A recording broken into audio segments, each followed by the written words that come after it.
आगे बढ़ते बताएं, पहलगाम हमले पर आरजेडी सांसद अभय कुशवाहा ने कहा कि राजनीति से ऊपर उठकर हमें इस वक्त देश के साथ खड़े होना है। जो भी केंद्र सरकार फैसला लेगी हम उसके साथ हैं। तो वहीं पीएम के बिहार दौरे पर सांसद ने कहा कि इस समय देश की परिस्थितियां ऐसी नहीं है कि पीएम किसी राज्य में जाकर जनसभा करें। सांसद अभय कुशवाहा से बातचीत की है हमारे सहयोगी अमित ने। देखिए।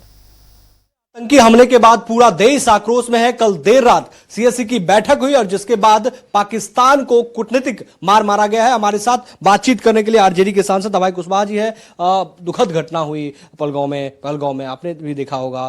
कल देर रात सीएससी की बैठक हुई, उसमें जो फैसला हुआ कैसे देखते हैं उसे आप? देखिए, बहुत ही जिसने भी किया बहुत ही कायरतापूर्ण ये घटना का अंजाम दिया गया है और इसकी जितना निंदा की जाए कम है। हम लोग निश्चित तौर पर पूरी तरह से हम लोग सरकार के साथ हैं, खड़े हैं देश हित के लिए। जिस प्रकार का सरकार निर्णय लेना चाहती है वो लें, लेकिन उसका मुंहतोड़ जवाब देने की आवश्यकता है और हम लोग विपक्ष जितने हैं पूरी तरह से सरकार के साथ खड़े रहेंगे इस मुद्दे पर। आज सभी घटक दलों के साथ जो है पूरे देश में की बैठक बुलाई गई है। जो भी राजनीतिक पार्टी है सभी को आमंत्रित किया गया है। आप एक मंच पे है, जिसे सर्वदलीय बैठक कहते हैं, कि एक मंच पे है और वहां पर राजनाथ सिंह अमित शाह ब्रीफ करेंगे कि सीसीएस की बैठक में क्या हुआ, ग्राउंड पर जो गए थे क्या और किस चीज की आवश्यकता है। राय मशुरा होगी। शाम 6 बजे का समय रखा है। हाँ, शाम 6 बजे का समय रखा गया है। हमें भी सूचना आई है और हमारी पार्टी की तरफ से भी वहां पर पार्टिसिपेट हम लोग करेंगे और देश हित में जो भी निर्णय लिया जाएगा हम सब लोग मिलकर के देश हित में वो निर्णय के साथ रहेंगे। बिल्कुल, एक समय भी है चूंकि राजनीति अपने जगह पर है और जब देश की संकट आए या फिर देश पर इस तरीके से आतंकी हमला हो तो जाहिर सी बात है कि इस समय साथ होना चाहिए। एक छोटा सा और आखिरी सवाल है, प्रधानमंत्री के इसके बीच जो है एक बिहार का दौरा है और मिथिलांचल में जा रहे हैं। कहा जा रहा है कि मिथिलांचल को बड़ी सौगात मिलेगा और आगामी विधानसभा चुनाव है। देखिए, इस पर हम कोई टीका टिप्पणी नहीं करना चाहते हैं। जहां तक बिहार की सौगात की बात है, अब देख ही रहे हैं कि देश को तो सौगात मिल ही चुकी है।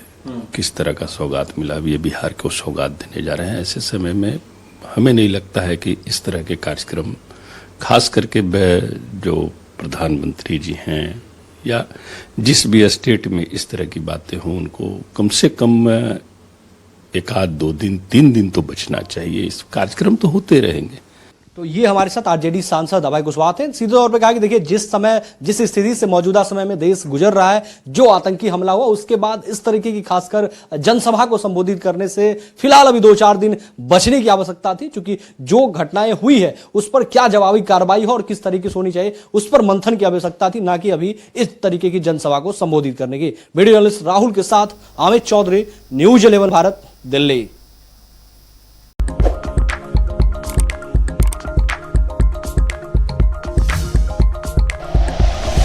Like and share videos, subscribe करें हमारा चैनल और प्रेस करें बेल आइकॉन। न्यूज़ 11 भारत, सच है तो दिखेगा।